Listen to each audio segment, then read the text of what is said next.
Boa noite! Boa Boa noite! noite. Boa noite. Como vai você? Cada Cada vez melhor. E que dia é hoje? É o primeiro dia da da nova. Esse é o cumprimento de todos os encontros do amor exigente. Mas é preciso sentir com sinceridade que o hoje é um presente que recebemos todos os dias para estarmos cada vez melhor e assim trilharmos pelos caminhos da vida com mais força, fé e alegria. Bem-vindos à Domingueira aí. O Amor Exigente é um programa de ação, de alto e muito cuidado, que tem por principais objetivos o desenvolvimento do equilíbrio comportamental e também emocional, né? E o investimento na prevenção e na qualidade de vida. Aprendemos com este programa que não temos o poder de modificarmos a ninguém, mas temos o poder e a oportunidade de mudarmos a nós mesmos. E quando mudamos a nós mesmos, os outros à nossa volta são obrigados a mudar também. Afinal, nada muda se a gente não mudar. O amor exigente pode até não acabar com seus problemas, mas vai impedir com certeza que os seus problemas não acabem com você. Esta reunião está sendo gravada e o arquivo ficará disponível no site da FEAE, da Federação de Amor Exigente, e também no YouTube. A Domingueira não é uma reunião semanal de partilha, mas um encontro de domingo para estudarmos e refletirmos juntos. É com você, Rosinha. Boa noite a todos, sejam bem-vindos. É com muita alegria que a gente reserva esse horário para estarmos juntos e, como diz a Lu, ficarmos cada vez melhor. Hoje, eu estou muito contente, porque, olha, vou falar para vocês, a gente estava esperando esse momento há muito tempo, e a gente ficou muito tempo no pé do Miguel e muito tempo no pé do pastor, porque a gente queria muito saber como é que está acontecendo esse nosso amor exigente, que atravessou fronteiras, né? Então, hoje, nós convidamos o Miguel Tortorelli para fazer a nossa espiritualidade, e após a espiritualidade, a gente pede ao Miguel, então, que apresente o nosso convidado especial. Lembrando, gente, da nossa captação de recursos. O Amor Exigente é um programa gratuito. Ninguém precisa pagar nada para ir ao Amor Exigente, não existe mensalidade, não existe nenhuma obrigatoriedade. Mas a gente sabe que o nosso Amor Exigente tem custos.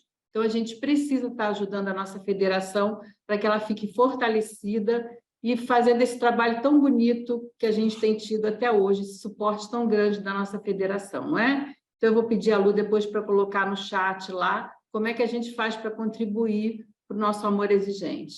Agora eu vou passar, então, para o Miguel. Boa domingueira para a gente.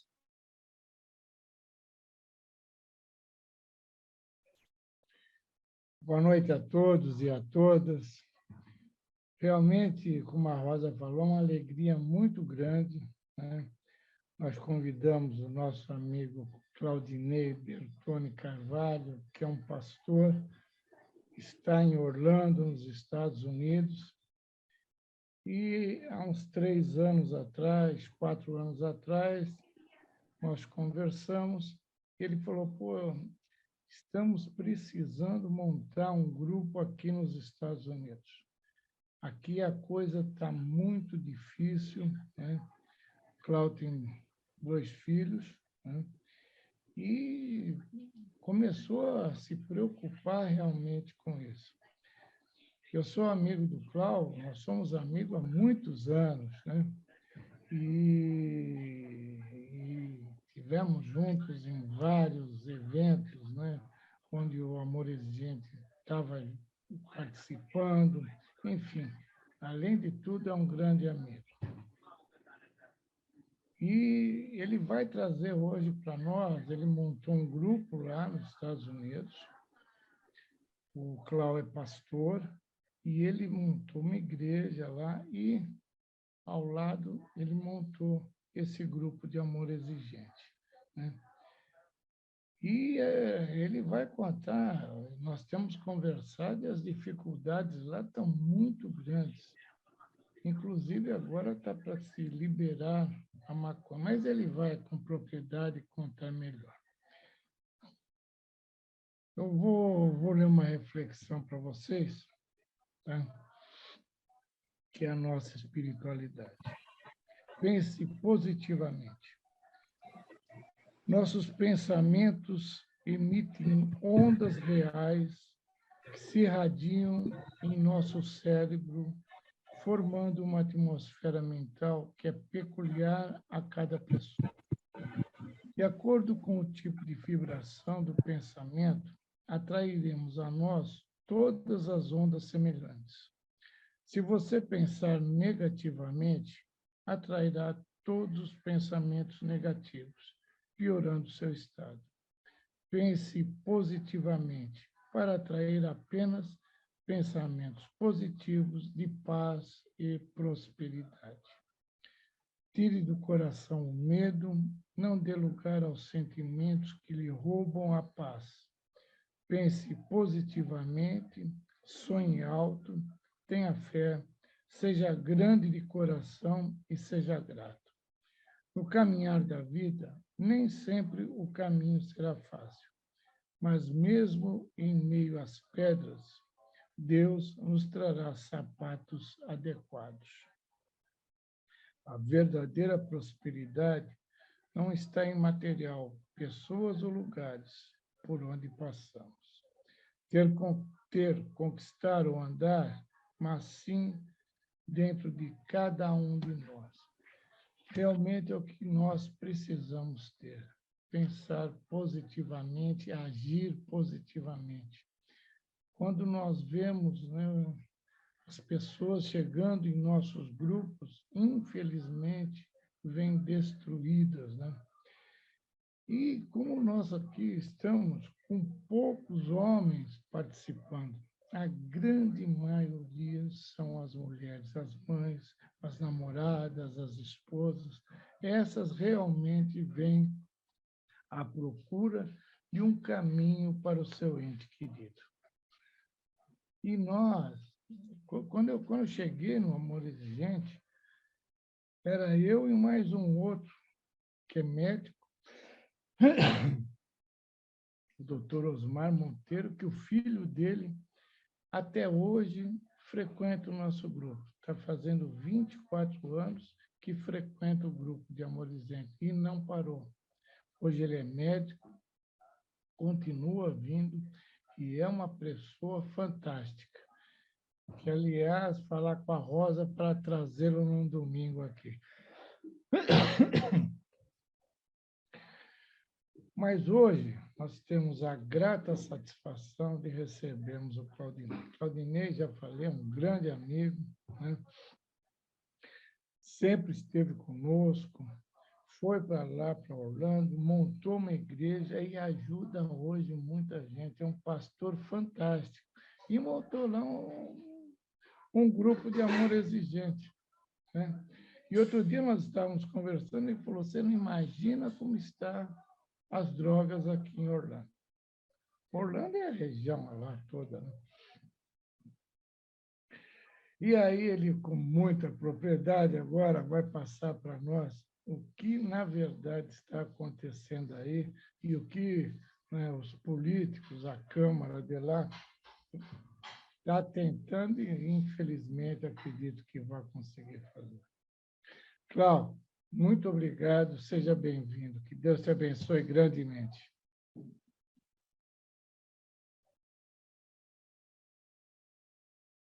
Abre seu microfone, Cláudio. Está aberto agora. Eu tomo um pau disso aqui ainda de vez em quando, vocês me ajudem um pouco aí.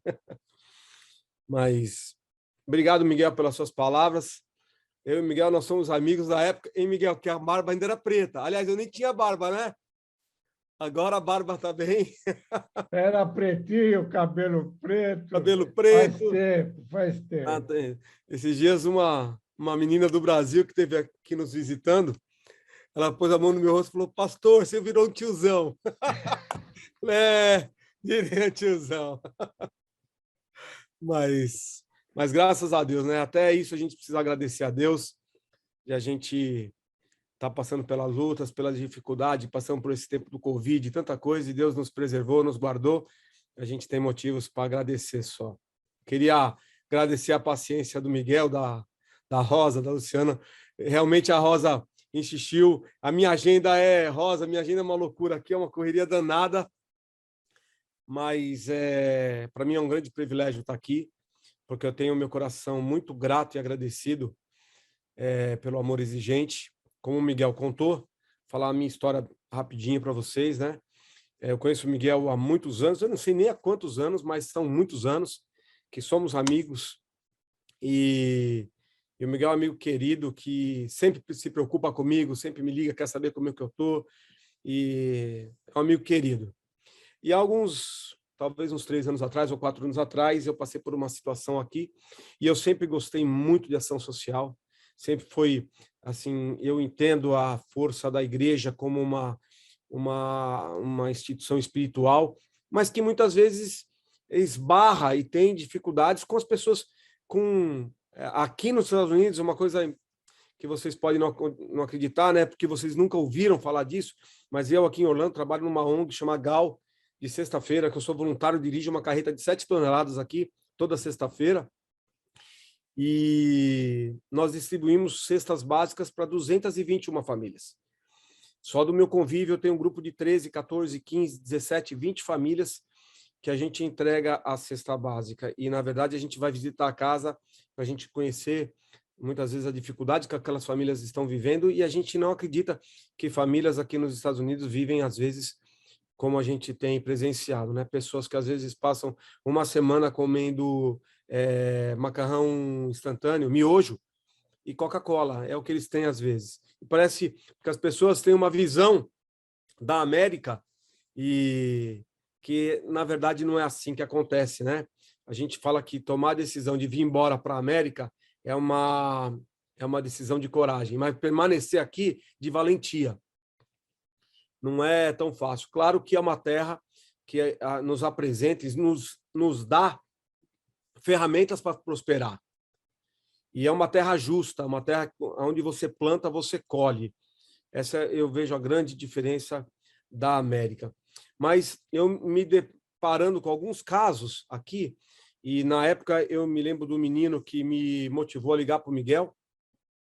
Ele era um menino que uma pessoa me ligou e falou: pastor, nós estamos com um problema numa família. Eu falei: no que eu posso ajudar? Olha, o pai está botando o menino para fora de casa porque o menino está com problemas de drogas. Eu falei: eu gostaria de ajudá-lo. E fui conversar com ele, fui conhecer o menino e tudo mais, e me senti até bastante despreparado para algumas coisas, apesar da nossa experiência, de uma metodologia que eu pudesse adotar para cuidar daquele garoto. E eu me lembrei do Miguel, porque o Miguel, desde que eu me conheço por gente, desde que eu conheci o Miguel tem uma paixão na vida dele. O amor exigente é uma paixão na vida do Miguel. Esses dias um rapaz falou assim para mim, falou assim: pastor, não dá para falar com você, conversar com você e não saber que você é pastor, que você é servo de Jesus, discípulo de Jesus, porque você o tempo inteiro você envolve no assunto a tua condição espiritual e você fala. E o Miguel é assim com amor exigente. Você conversa com o Miguel, meia hora o Miguel já falou do amor exigente, das reuniões que ele está ministrando, ele é assim. Miguel é assim. E eu no dia liguei para o Miguel, falei: Miguel, estou pedindo socorro numa ajuda para como tratar desse garoto, desse rapaz, e também de formar um grupo aqui. E o Miguel, na época, já se dispôs, me mandou material, pessoas que estavam no Brasil trouxeram material para mim, fizemos uma reunião aqui com aproximadamente 15, 16 pessoas que eram voluntárias para me ajudar, e o Miguel explicou toda a metodologia, conversou com as pessoas numa videoconferência, que nem essa que estamos fazendo, e foi uma benção. E eu comecei a tratar daquele menino foi para mim um pontapé inicial muito importante, porque, na verdade, aquele menino, para mim, é muito especial, porque, na verdade, o problema dele era menor do que eu imaginava. Para mim, era maior do que eu imaginava. Mas, para ele, na verdade, era menor do que ele tinha tido o problema. Ele tinha um pai extremamente rigoroso, extremamente duro, um senhor nordestino. E o menino, na verdade, o dia que ele chegou na minha casa, que eu fui conversar com ele num café, ele falou: pastor, vou ser bem sincero com você, até hoje eu usei drogas, eu usei maconha 3 vezes. Eu falei: e já usou sua cota? O que você podia usar, já usou. Acabou por aqui. Mas o pai dele, na primeira vez que ele teve o contato com a droga, o pai dele pegou e já quebrou um pau com ele. E o pai dele foi, assim, faltou um pouco de amor, inclusive, na situação. Eu tive que conversar com o pai de uma forma tão... O menino era um menino trabalhador, um menino esforçado, que estava entrando para o caminho errado e que podia ser tratado. Mas, enfim, foi uma pena, porque o pai ele não entendeu a situação, Só para vocês terem uma ideia, na primeira vez, era a primeira vez que o menino tinha usado uma maconha com uns amigos, que inclusive eram filhos de amigos do pai, e o pai botou ele para dormir na garagem, e aí ele usou uma segunda vez, o pai, quando ficou sabendo da segunda vez, botou ele para fora de casa, e foi aí que eu entrei na história. E esse menino, eu comecei a tratar da vida dele, e graças a Deus, né? Graças a Deus, Deus nos deu capacidade, discernimento, sensibilidade na hora, para que naquele caso daquele menino, Miguel lembra bem dele, eu comecei a todas as semanas, 2 ou 3 vezes por semana eu me encontrava com ele, porque eu precisava tirá-lo daquela roda de amigos que ele estava. Então essa era o meu desafio. E comecei também com a nossa metodologia, a cuidar do pai, da mãe, da família, e fomos trabalhando, e aquele menino, ele teve uma mudança de conduta extraordinária, ele teve ainda uma recaída logo em seguida, mas a recaída eu sentia que era muito mais uma forma de ele agredir, vamos dizer assim, a família, né, e descontar na família, mas Deus nos deu graça, e a gente começou a trabalhar com aquele menino, eu andava com ele, e eu falei para ele assim: toda vez que você tiver com alguém que é de risco para o seu futuro, você vai combinar comigo uma coisa, você vai me ligar. E ele me ligava de manhã, de tarde, de noite, às vezes. De noite ele ia sair, e ele ia para a balada, ele me ligava. Ele falava: pastor, estou aqui com uma galera da pesada. Aí um dia, eu falei para ele: você tá? Aonde que você tá? Aí ele me falou, não era muito longe da minha casa, falou: estou indo aí. Aí ele falou: mas você vai fazer o quê aí? Falei: vou passar a noite com vocês aí. Vamos ver como que é, se é bacana mesmo o que vocês estão fazendo. Aí ele falou assim: pastor, eu acho que você é meio maluco. Você é meio tantando de vir aqui agora. Falei: não, não sou não. Falei para ele, ele chama Douglas. Falei: Douglas, você é muito importante para mim. E se isso aí é tão bom para você, eu quero aí ver o que é. Eu quero estar junto com você aí. Aí ele falou: não, pastor, eu vou fazer o seguinte, eu estou indo embora aqui e nós vamos tomar um café. E ele marcou comigo num café e nós fomos lá tomar um café. E quando ele sentou na mesa, ele falou: pastor, fala uma coisa, você ia mesmo lá? Falei: claro que eu ia, estava vestido já, estava pronto para ir lá. Ele falou: pastor, você é meio maluco? O que você ia fazer lá? E se uma pessoa ver você lá? Falei: não faz mal, Douglas, você é importante para mim. E comecei a conversar com esse menino. E graças a Deus, esse menino foi tomando outro rumo na vida. De repente, esse menino desapareceu. E eu fiquei muito preocupado. Eu ligava para o pai dele não me atendia mais. O pai dele tem uma empresa de perfuração para fazer fibra ótica. E o pai dele tinha mudado para Boston, mudou de telefone. E eu pensei: poxa vida, perdi aquele menino, o que será que aconteceu? Aí um dia, assim, eu não esperava, eu recebo uma ligação da Califórnia. E quando eu vejo o número, a gente aqui não atende esses telefones de longe, porque normalmente esses spam, vendendo essas coisas, isso aqui é um festival, né? Mas eu atendi aquele dia, aquela ligação, graças a Deus. E quando eu atendo, ele falou: pastor, é o Douglas. É o Douglas, por onde você anda? Eu falei: pastor, não tive tempo de te contar, porque eu passei um tempo no Brasil, Miguel lembra, fiquei 1 ano no Brasil. Ele falou: mas naquele tempo Deus mudou a minha história, e eu me inscrevi no Army, no Exército Americano, e eu estou há 9 meses incluso aqui na Califórnia, fazendo treinamento para ser oficial do Exército Americano. Estou na Califórnia, volto para Orlando só daqui 4 meses. Eu tinha direito a fazer 2 ligações esse mês. Eu liguei para minha namorada e para você, para te falar que eu estou bem, que eu estou limpo, que eu nunca mais usei nada, que a minha vida é outra.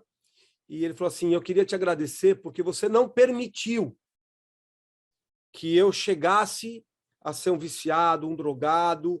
E eu falei uma coisa para ele, falei: Douglas, deixa eu falar para você, quem não permitiu isso foi você mesmo. Porque eu não tinha capacidade de não deixar você. Eu podia estar do seu lado, trabalhar com você, conversar com você e você não aceitar nada e você não entender nada. Mas eu estou muito feliz que você entendeu. E ele, hoje eu perdi o contato com ele muito pouco, de vez em quando ele me liga. Hoje ele é um oficial da Marinha Americana, e de vez em quando ele me liga e ele fala: oi, pastor, tudo bem e tal. E, inclusive, uma das vezes que ele me ligou, ele falou: pastor, eu precisava te contar um negócio, né? Ele falou: quando eu prestei o exame para a Marinha, tinha lá, perguntava se eu já tinha usado drogas. Ele falou: e eu menti, porque eu sabia que eu podia estar fora, né? E tudo bem, só que quando eu chego lá, eles me fazem um exame de sangue em mim, e aquele exame rotineiro para poder entrar no Exército. Ele falou: nem sabia que tinha muita gente lá que tinha usado e que passava, mas eu menti e isso era o problema. Mas aí, quando eu fiz o exame de sangue, Miguel, ele falou para mim assim: deu limpo. E eu me lembrei que eu já andava com você há mais de 1 ano e que, pela tua dedicação, eu entendi que aquilo abriu uma outra porta para mim. Hoje ele está muito bem, deve ser já oficial do Exército Americano. Isso, para mim, foi muito importante, porque hoje a América vive momentos difíceis, momentos muito difíceis. Eu sei, porque o Miguel me fala de toda a preocupação que tem o Miguel com o Brasil, e eu compartilho dessa preocupação. Trabalhei muitos anos no Brasil e a gente sabia do que pode acontecer no Congresso, da onde esse Congresso quer chegar, o que eles inventam, e, infelizmente, quem são os patrocinadores. Tá aí as fotos nos jornais, a gente não precisa falar os nomes, mas estão aí esses assassinos da família, né, que eu falo assim. Mas o que a gente vê hoje aqui na América é que a gente está, talvez, ou com certeza, um passo à frente até nessa calamidade, infelizmente. Infelizmente, a gente está... Eu morei agora, durante a pandemia, fui morar num residencial fechado de um amigo nosso, que é um querido, estava com a casa de aluguel, estava fechada, e ele pediu para mim que eu fosse morar na casa dele, para mim olhar a casa dele, porque a casa não podia ser utilizada, porque estava fechada as fronteiras, e eu fui morar na casa dele. E a gente brinca lá, que nós lá fumávamos maconha 24 horas por dia, porque eu tinha 2 vizinhos dos 2 lados que fumavam maconha, Miguel, o dia inteiro. Eu não sei como aquele cara aguenta. Que um dia o meu filho chegou para mim e falou: pai, até minha roupa já chegou a cheirar maconha, de tanto que aqueles 2 fumavam, um de cada lado. Então não tinha... Se a brisa batesse para esse lado, cheirava. Se a brisa batesse do outro, também cheirava. E é uma coisa, assim, muito escancarada aqui. Eu sei que no Brasil está ficando assim, eu tenho notícias, mas aqui está escancarado demais. Aqui nós temos abriu-se uma porteira, né? Alguns estados americanos que liberaram a droga, não a federação inteira, mas eu vou contar para vocês um testemunho que aconteceu aqui em 2017. Logo depois que 4 estados liberaram o uso da maconha medicinal e tudo aquilo mais, e também o uso da maconha, como o cigarro que vende até em posto de gasolina. E um dia nós estávamos aqui numa festa que nem tenho prazer nela, que é o Halloween. Estava acontecendo o Halloween, eu acho que eu comentei isso com o Miguel, e faziam aquelas balas, né, de entorpecente, né, da maconha, enfim. E no dia 31 de outubro de 2016, eu estava na minha casa, me liga uma moça da nossa igreja, que hoje mora em Boston também, a Simone, ela fala: pastor, eu queria te pedir que o senhor estivesse em oração pelas crianças de Orlando. Eu falei: mas por que isso? Tem alguma coisa específica nisso? Ela falou: tem, pastor. Ela falou: hoje nós estamos em todas as pronto-socorro, né? Mudou o nome agora. Todos os pronto-atendimentos da Grande Orlando estão em estado de colapso. Eu falei: mas estado de colapso? Eu não ouvi dizer nisso. Ele falou: pastor, está tudo escondido, eu sou enfermeira. Ele falou: acontece que veio um grupo para cá, muito forte, e que distribuiu essas balas. No meio das balas, que fazem aquelas troca de... bate na porta e pede bala ou travessura, e as pessoas começaram a distribuir essas balas.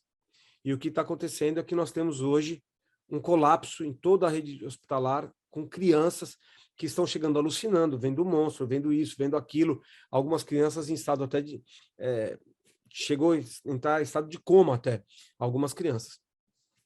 E a gente, na época, eu liguei para todo mundo da igreja, a gente começou a orar e começou a interceder. Essa é uma realidade que acontece hoje aqui, que o mundo não fala, porque a Disney, o governo, uma série de coisas, não deixa falar isso, preserva uma imagem daqui. Esse mês, esse ano, um parlamentar da Casa Baixa aqui, que é como se fosse a Assembleia Legislativa de cada estado, ele apresentou um projeto de lei no qual ele pede a liberação da maconha da mesma forma que é o cigarro. Da mesma forma que é o cigarro. E a gente entende que só um milagre para reverter isso aqui na Flórida, porque o governador da Flórida, que é um homem que a gente até reputa como sério, mas ele é a favor. Ele deu o voto do governo favorável a isso. E quando ele faz isso, fica muito, muito, muito difícil de reverter. Há uns dias atrás, eu estava numa palestra que estavam debatendo sobre isso, de um grupo que, inclusive, o Miguel uma vez me chamou para um seminário que teve lá no Palácio do Governo do Estado de São Paulo, e aquele rapaz lá que me inscreve nos negócios, de vez em quando eu vou. De vez em quando eu participo, quando eu tenho a oportunidade, E eles estavam falando, e uma hora ele falou de todos os benefícios que fazia para a sociedade, de, com isso, atravessar o traficante, de, com isso, ia diminuir a carga de problema dos policiais, e todo aquele discurso que eu e você já conhecemos, falso, mentiroso e interessado só, né, do lado deles, pela ligação das drogas, e o cara, uma hora, ele comenta assim, olha, esse fato de que a droga é nociva para a sociedade não é verdadeiro, que a maconha, aliás, não é nocivo para a sociedade, porque o álcool, por exemplo, é uma droga muito mais nociva do que a maconha, e ele vai falando. Aí uma hora eu perdi, o Miguel me conhece, o sangue subiu, Miguel, italiano aqui, acendeu a luz, eu falei para ele assim, primeiro que eu quero falar para vocês uma coisa, eu não posso justificar uma coisa defendendo outra. Não é porque o álcool faz mal que eu vou aceitar que a maconha também não tem problema. Eu estou falando que uma coisa é ruim, por isso eu vou colocar outra coisa ruim dentro da família americana, dentro da casa americana, dentro do nosso... Então eu não posso aceitar isso. Segundo, eu discordo plenamente de você que não faz mal à sociedade. De todos os estudos que a gente pode falar com você agora e mostrar que faz, eu quero dizer a você uma coisa. Nós temos um caso aqui em Orlando, eu vou relatar 2 ou 3 casos, deixa eu ver meu horário aqui, 2 ou 3 casos para vocês. Eu falei para eles assim, mas nós temos um caso aqui de uma família de brasileiros que o carro sofreu um acidente muito sério aqui na Central Flórida, um acidente na estrada, e lamentavelmente, triste, uma das pessoas, era um pastor, veio a falecer, mas a pessoa que bateu no carro contra eles, que criou o acidente, estava completamente drogado, completamente alucinado, não tinha consciência do que estava fazendo. E era maconha. Fumou lá sei lá quantos cigarros de maconha, estava completamente fora de si, saiu na estrada, bateu e o acidente aconteceu. Eu falei, então, isso faz parte, sim, da minha família, mesmo meus filhos estando livres disso, meus filhos não tendo essa realidade, eu, na minha família não tendo essa realidade, meu filho pode ser prejudicado por essa liberação, mesmo que meu filho nunca coloque, oxalá, eu oro a Deus que ele nunca coloque o cigarro de maconha na boca, mas mesmo ele não colocando, ele não está livre do mal que você está querendo aprovar contra ele. E quando eu falei isso, ele falou, mas os números são mínimos. Eu falei, são mínimos porque são proibidos. A hora que liberar não vão ser mínimos. E eu falei isso lá na hora, depois eles até me cortaram, não deixaram mais eu falar. Mas, enfim. Agora, o que a gente se preocupa demais hoje aqui, gente, e é uma coisa que eu tenho conversado com as famílias da igreja, com as pessoas que a gente tem trabalhado, que, sim, sem dúvida nenhuma, a liberação da droga é uma preocupação. Sem dúvida nenhuma, 100% de preocupação com isso. Mas existe uma preocupação minha, Miguel, ainda maior do que essa. É porque hoje a sociedade As pessoas estão... Parece uma lavagem cerebral. Que as pessoas começam a defender uma bandeira que elas nem conhecem. Nós tivemos aqui, só para vocês terem uma ideia, o ano passado, nós perdemos 4 jovens brasileiros, comentei isso com o Miguel, por overdose. Um menino, que a gente ficou muito triste, esse garoto, e eu, graças a Deus, comecei contando para vocês um bom testemunho de que Deus nos dá a condição de mudar essas histórias. Mas, infelizmente, de 4 jovens, a gente não conseguiu mudar a história. E o penúltimo jovem que a gente ficou sabendo, que veio falecer, infelizmente, a família foi da minha igreja uma época, e eles, quando eu fui para o Brasil, eles foram para uma outra igreja, o menino começou a desandar, o menino chegou até a ter uma depressão, o menino com 17 anos foi numa festa, e, segundo relatos, pegaram um comprimido de uma droga sintética, eu não sei qual que é, cortaram pela metade o comprimido. E deram metade para ele e metade para um outro menino. Os 2 meninos entraram em coma, sendo que esse menino, o Everton, veio falecer dentro de casa. O outro, como estava no carro, e o irmão mais velho viu que alguma coisa estava acontecendo, caiu para dentro de um hospital. E conseguiram salvar. Esse menino ficou 30 dias internado. E relato dos amigos, e relato desse menino que sobreviveu, ele falou assim, eu nunca imaginei que metade de um comprimido podia fazer o que fez. Levou a vida do filho do Everton, né? Existem mais 3 casos semelhantes a esses aqui. E o que me assusta hoje é pensar que a sociedade, isso não incomoda a sociedade. Quando a gente escuta uma história dessa, as pessoas falam, que pena, não devia ter usado, estava na companhia errada, mas eu falo mais, hoje nenhum pai está livre do seu filho ir para uma festa e alguém pôr um comprimido na bebida dele, sei lá, ou seduzir, isso aqui vai te fazer ter mais pique, ter mais gás, para você ficar aqui e ser mais homem do que você é, porque é isso que eles vêm defender, né? Você vai ficar mais corajoso, mais valente, isso aqui é E com meio comprimido, com um comprimido, levar uma vida ser ceifada. E me preocupa, porque eu não vejo na sociedade, pelo menos aqui, essa preocupação. Eu vejo a rejeição. Nossos filhos têm que tomar cuidado. Ok, mas o que nós estamos fazendo para que isso não aconteça? Eu tenho conversado com algumas pessoas, Miguel, Rose, e tenho falado assim, eu queria que as nossas reuniões fossem vazias, tivessem 0 pessoas. 0 pessoas. Se ninguém nos procurasse, eu estaria muito feliz. Muito feliz. Porque eu ia falar, olha, nós não temos problema nisso, né? Sim, concordo que tem muitas pessoas que não nos procuram, porque Orlando é uma cidade com 300 mil habitantes, é menor do que Piracicaba, em São Paulo. Uma cidade pequena, 2 milhões de pessoas flutuantes, o que torna isso aqui um problema mais sério ainda. Porque essas pessoas que vêm para cá, como público flutuante, a segunda cidade mais turística do mundo, só perde para Paris, né? É uma cidade que não tem compromisso. Então, a pessoa vem para cá e vem para balada mesmo, às vezes. Vem um jovem, vem para bagunça, vem para aproveitar a vida do jeito que ele acha que tem que viver. E, infelizmente, ele causa estrago com o jovem que está aqui, né? Às vezes até com eles mesmos. Mas nós somos uma comunidade relativamente pequena ainda em Orlando, e ter 4 jovens que, lamentavelmente, tiveram suas vidas ceifadas, por isso é muita coisa. Há 2 anos atrás, eu liguei para o Miguel um dia para conversar com ele, eu estava triste, até o Miguel vai lembrar disso, porque tinham 7 brasileiros, 7 garotos brasileiros. Saiu no jornal no Brasil, mandei a matéria para vocês na época. 7 rapazes brasileiros. O mais novo, 19 anos, lembra, Miguel? O mais velho, 19 anos, o mais novo, 16. Infelizmente, 2 desses meninos, eles eram amigos do meu filho. Não amigos, me perdoem, conhecidos, né? Estudavam na mesma escola. Esses meninos se envolveram com o uso de droga e, para financiar as suas drogas, começaram a fazer pequenos furtos, pequenos roubos, até que isso virou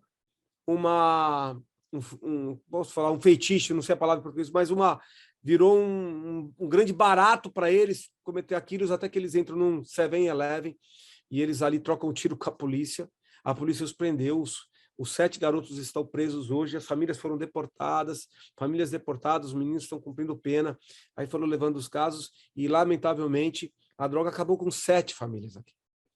7 famílias que foram... um dos meninos, o Matheus, chegou para mim e falou, pai, eu conheço aquele menino, ele não é disso. E eu um dia falei para o Matheus, Matheus, isso é para você ver como as más companhias podem estragar a sua vida. Eu vou contar mais 2 casos para vocês entenderem aqui como acontece. O Matheus, na classe dele, saiu no jornal também, mandei para o Miguel nesse dia, que era para o Miguel conhecer, um rapaz, um menino, que o Matheus não era amigo também, mas era colega de classe, um menino negro, mas de uma família completamente desestruturada. Hoje a gente sabe o caso dele, né? O pai já teve problemas com isso, mas esse menino, com 14 anos de idade, lá em Kissimmee, foi entregar drogas para um rapaz de 44 anos, e ele deu 4 tiros no peito do rapaz, a polícia entra dentro da escola, na sala do meu filho, e prende esse rapaz. Saiu no jornal, saiu no Brasil também, eu mandei na época a matéria. Quando a polícia prende, o menino estava tão cauterizado, tão insensível a tudo aquilo, que o polícia pergunta para ele, por que você matou o cara? Ele falou, foi um desacordo comercial. Ele não me pagou o que ele me devia. Deu 4 tiros e ceifou a vida dele. Esse rapaz está hoje na fila, vai ser julgado agora, está 4 anos, porque ficou entrando com recursos, mas a promotoria pediu a pena de morte para ele. 14 anos de idade, agora já tem 18, está na cadeia há 4 anos, e a promotoria pede a pena de morte a ele. A pena de morte, um menino de 14 anos. Isso tudo é muito triste, né? Eu vivi um outro caso aqui, que esse caso eu uso de exemplo para os meus filhos e na igreja, com jovens, e nossa comunidade é pequena ainda, mas eu tenho a oportunidade de conversar com muitos jovens, se eu ver meu tempo. Uma menina, que eu não vou falar o nome dela aqui, mas ela vai numa festa. Isso já fazem 10 anos. Eu conheço essa menina, essa garota. E ela, saindo da festa, uma amiga dela, vou dizer amiga entre parênteses, porque não é amiga quem faz isso, abriu a bolsa dela, Miguel, e quando eu te contei também esse caso, eu conto tudo pro Miguel, essas coisas eu ligo pro Miguel quando eu fico sabendo. E ela coloca alguns cigarros de maconha dentro de uma pochetezinha na bolsa da menina de maquiagem. E quando essa menina, elas estão saindo, tinha uma batida policial aqui, não é normal batida policial que só acontece se houver uma denúncia ou se o carro está sem placa, alguma coisa, e na verdade eles paravam aquelas coincidências malucas, pararam o carro da frente porque o rapaz tinha sintomas de alcoolizado e o carro de trás também parou, que era o carro onde estavam as meninas. Pensando que era para ela, parou os 2 carros. E quando a polícia chega, abre o vidro, sente o cheiro da maconha, manda todo mundo descer do carro, faz aquela vistoria, todo mundo encana. Quando abre a bolsa dessa menina, que a gente conhece, quando abre a bolsa dela, acharam os cigarros de maconha dentro da bolsa dela, foi todo mundo preso. Isso fazem 10 ou 12 anos atrás. E ela falou, isso não é meu, eu não sei como foi parar aí, isso não é meu. E ela começou a debater com a polícia e foi para a corte. Quando chegaram na corte, ela falou, não é meu. E quando chegam as 4 meninas que estavam envolvidas, uma das meninas fala para elas, não, é meu, era meu. A fulana não tem nada a ver com isso. Eu abri a bolsa dela e coloquei na bolsa dela a droga. E a menina falou assim, ainda bem, aqui foi colocada a droga, ainda bem que ela reconheceu, que ela confessou e tudo mais. Foram para a corte, alguns dias depois, pagaram a fiança, foram se defender em liberdade, mas quando foram para a corte, chegaram na corte, a menina que realmente carregou as drogas falou, eu sou réu, confessa, fui eu que coloquei, a fulana não tem nada a ver com isso, e eu queria confessar, então, tudo bem, o juiz deu a sentença dela, se eu não me engano é 2 ou 3 anos de reclusão, então ela só ia, por causa do tempo, metade vai fazer serviço comunitário, enfim, e vai ficar metade metade da sentença presa, outra metade da sentença em liberdade. Ok. Quando foi tratar com aquela menina que abriu a bolsa, pararam na frente do juiz na corte, e essa menina fala para o juiz, graças a Deus, o senhor sabe que eu sou inocente. O juiz fala para ela, eu sei que você é meia inocente. Eu vou te condenar só a 6 meses de ação comunitária, e você vai trabalhar fazendo isso, isso, isso, isso. E essa menina ficou indignada na hora. Como assim? Não era minha droga. Ela é réu confessa. Ela falou aqui na corte que ela colocou a droga dentro da minha bolsa. Por que eu estou sendo punido por um negócio? Não é meu, eu não carreguei, eu não fumei, nunca fumei de maconha na minha vida. E o juiz virou para ela e falou assim, eu tenho uma pergunta para te fazer. Ela falou, pois não, eu tenho... Você sabia que ela fumava? Você sabia que ela se drogava? Ela falou, eu sabia. Ela falou, então você é culpada. Ela falou, mas por que eu sou culpada se ela que fumava? Ela falou, porque você não devia estar andando com ela. Se você estava andando com ela sabendo que ela faz isso, você é culpada. 6 meses. E essa moça hoje, ela tinha um sonho, estudante exemplar. Exemplar, Miguel. Top.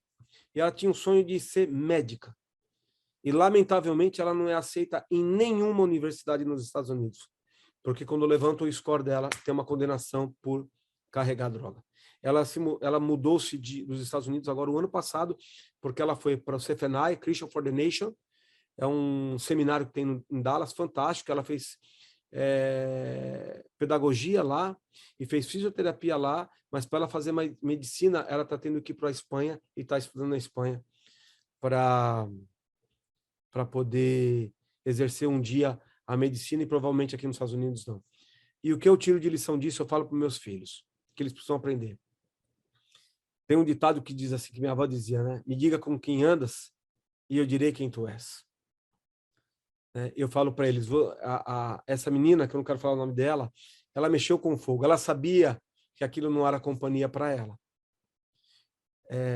Eu gostaria que as famílias americanas e que a nossa comunidade brasileira entendessem isso. Que os nossos filhos, melhor do que eu ter que sair da minha casa agora e ir tratar alguém, ou ir aconselhar alguém, ou ir orar com alguém, ou ir atender uma família, o melhor seria se eu fosse para conscientizá-los que esse caminho não deve ser tomado. Eu gostaria de estar um passo à frente do que nós estamos, né, na conscientização, mas que essas pessoas acreditassem, porque o que a gente sente, eu acho que vocês podem ter a mesma percepção, é que as pessoas só sentem o tamanho do problema quando o problema já existe. E quando já existe dentro da casa delas, dentro da família delas. E a gente tem orado e pedido a Deus que... Eu tenho contado o testemunho dessa menina, que quando aconteceu isso tinha 16 anos, e eu tenho contado esse testemunho onde quer que eu vá, dizendo para elas, e do Douglas, que o Douglas eu posso falar, e dizendo para as pessoas, você pode evitar esse caminho errado. Você pode evitar. É muito melhor se eu não precisar vir um dia aqui te aconselhar e te dar o meu ombro para chorar e tentar te ajudar e tentar te socorrer. É muito melhor se eu puder agora te apoiar a você não precisar disso, a você não chegar nisso. Mas a gente vê a nossa sociedade e a gente vê que a nossa sociedade, infelizmente, não tem essa preocupação ainda. Essa preocupação não ganhou o espaço no coração necessário que precisava ter, né? A gente vê pela liberação das drogas do governo. A gente vê no Brasil, eu converso, infelizmente, na minha própria classe, é uma palavra muito feia para falar, né? Mas no sacerdócio mesmo, de vez em quando eu vejo algum pastor falar, eu sou a favor da discriminação das drogas. Outro dia eu falei para um pastor isso, que falou isso na rede, eu falei para ele, se um dia o seu filho for atropelado na rua, que nem nós estamos orando pelo filho de uma cantora famosa evangélica, o Bruno Max, que está agora, nesse momento, na UTI, Miguel acho que deve conhecer, está na UTI nesse momento, uma perfuração de pulmão, um traumatismo craniano, talvez irreversível, menino de 19 anos, tem um talento para dançar, para cantar, um menino fantástico, e está na UTI. Eu tenho vontade de falar para um líder desse, falar assim para ele, isso podia ser o seu filho, que um drogado passou por cima dele. Às vezes fugindo da polícia, ou às vezes indo para casa, porque passou na biqueira, pegou lá o baseado dele, fumou e saiu doido e passou por cima do seu filho. Então, a discriminação das drogas tem que ser para o meu filho primeiro que não usa. Primeiro tem que ser para o meu filho. Primeiro tem que ser para minha esposa. Primeiro tem que ser para mim que não usa. Eu não posso ter o ônus de alguém que está colocando a vida dele e a minha em risco. Mas a gente precisa crescer muito e a gente precisa evoluir muito para isso, né? Para terminar, quero dizer a vocês que, graças a Deus, nas inserções e nas interferências que Deus tem nos dado a oportunidade de fazer e ter, graças a Deus, até agora a gente nós logramos êxito em todas elas, né? Mas eu sei que isso é misericórdia e graça de Deus. É misericórdia e graça de Deus, né? Bom seria se eu não precisasse contar com a misericórdia e a graça de Deus para isso, né? Mas eu peço que vocês estejam aí sempre torcendo, pensando positivamente em nós, orando por nós, rezando por nós, né? Também por pessoas que nos ajudem, porque vocês estão aí no Amor Exigente. O Miguel, não sei quantos anos tem de Amor Exigente, um monte. Mas ele sabe o quanto é difícil você arrebanhar a gente para nos ajudar, né? Eu tenho, graças a Deus, 2 pessoas que me ajudam bastante aqui, porque as 2 pessoas tiveram problemas no passado, quando eram jovens. E essas pessoas hoje são fantásticas, né? O Renato, um cara maravilhoso, que está comigo, que é um cara que, se eu ligar agora para ele, fala: Renato, para aí, o que você está fazendo? O que você está fazendo? Corre lá que eu estou com problema. E ele se sente tão dependente de tudo que aconteceu a Deus. E o Renato é uma coisa muito legal, ele é de Catanduvas, e ele era... Quem o atendeu é um padre numa paróquia lá, que é um cara fantástico, maravilhoso, e não somos amigos porque ele mora lá, eu só falo com ele pelo telefone, mas o Renato veio para cá e veio para a minha igreja, e ele fala com tanto carinho do padre dele que um dia ele ligou e eu quis conversar com ele e agradecer a Deus pela vida daquele homem, porque ele foi especial demais nos resgate e tirou o Renato de uma vida que a tragédia já estava escrita, já estava anunciada, 4 prisões e tudo mais, mas aquele homem se dedicou e trabalhou e cuidou, e hoje, graças a Deus, eu só estou colhendo os frutos do que o padre plantou, né? Eu estou colhendo os frutos. Um rapaz especial, tem 2 filhos e mora aqui com a gente. Então, eu queria pedir que vocês estivessem sempre torcendo, orando por nós e rezando, e enfim. É isso. Se alguém tiver alguma pergunta, eu estou à disposição aqui para falar mais um pouco do que... Deixa eu ver meu horário aqui. Rosinha, eu acho que já fez uns apontamentos. O pessoal vai se animando com as perguntas e eu já estou aqui já com muitas coisas na minha cabeça. As perguntas podem ser feitas aqui, né, Rosinha, pelo microfone, levantando a mãozinha, ou pelo chat, para a Cacilda trazer para a gente. Isso mesmo. Assim, providencial as suas palavras, sabe, pastor Paulo? A gente, na verdade, o que a gente vê? O que está acontecendo aí é como uma marola, vai chegar aqui. Só que as pessoas, elas não têm essa consciência, né? Eu viajei no tempo, porque assim, a gente aqui não gosta muito de abrir, mas a minha família, a gente chama de desafio, a pessoa que nos trouxe ao grupo. Então, o meu desafio, a minha família, nós estamos em recuperação, eu não sei há quantos anos, 10, 11, 12 anos, porque eu já não conto mais esse tempo, eu só agradeço, né? Mas quando eu fui aos Estados Unidos, que o meu desafio morou um tempo nos Estados Unidos, eu não vi nada, eu não vi que existia o uso, eu achei que tudo funcionava bem. Inclusive, assim, esse controle da bebida, né, que eu vi, a gente estava lembrando nesse final de semana, e a minha filha estava contando essa história. A gente saiu para ir num mercado que era próximo à casa da minha amiga. Eu tenho uma amiga, assim, que é uma amiga irmã que mora em Orlando, pedi que ela divulgasse hoje o nosso encontro, que ela já mora há muitos anos aí, que ela fizesse essa divulgação. E como ela estava trabalhando, a gente foi a pé até o mercado, ainda perguntando: é perigoso? Porque ninguém anda a pé em Orlando, né? Mas tinha um mercado desse grande aí, próximo, e nós fomos.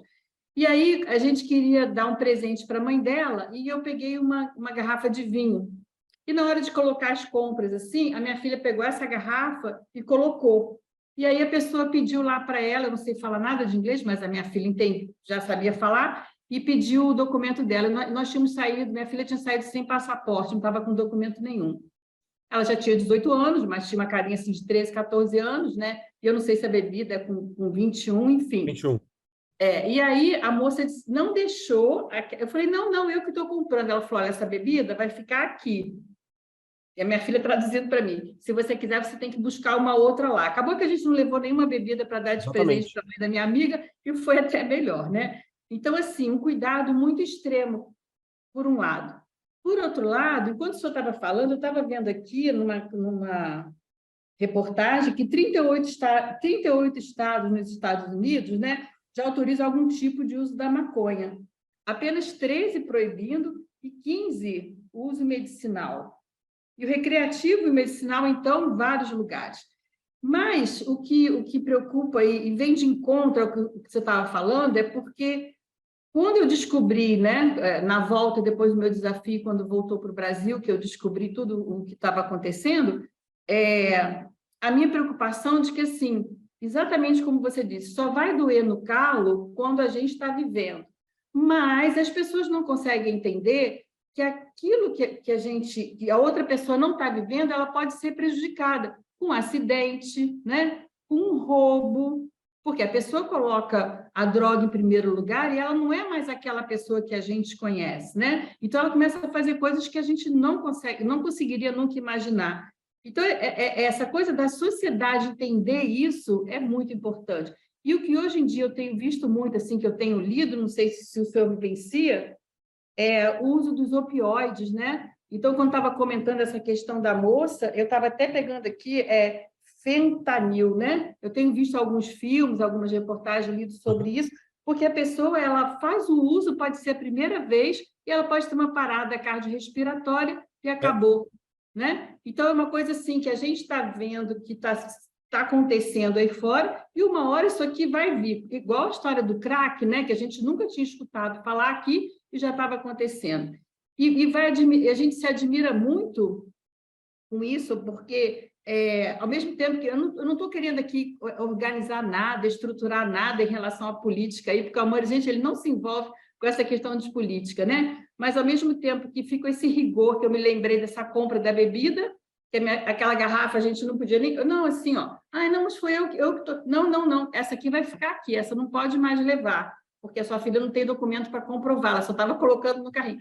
Então, ao mesmo tempo, a gente vê esses estragos, né, que a droga vem fazendo de uma forma muito silenciosa.